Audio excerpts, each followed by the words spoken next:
નમસ્કાર મિત્રો, આજે આપણે વાત કરીશું બાપાએ પાડ્યા ભાગલા વિષય પર. તો વિડીયોના અંત સુધી બન્યા રહો. એક ગામમાં કાનજીભાઈ અને 4 પુત્રો રહેતા હતા.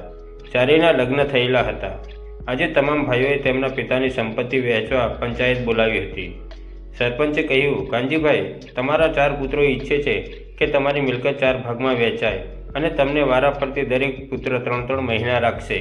શું તમે તેમની સાથે સહમત છો?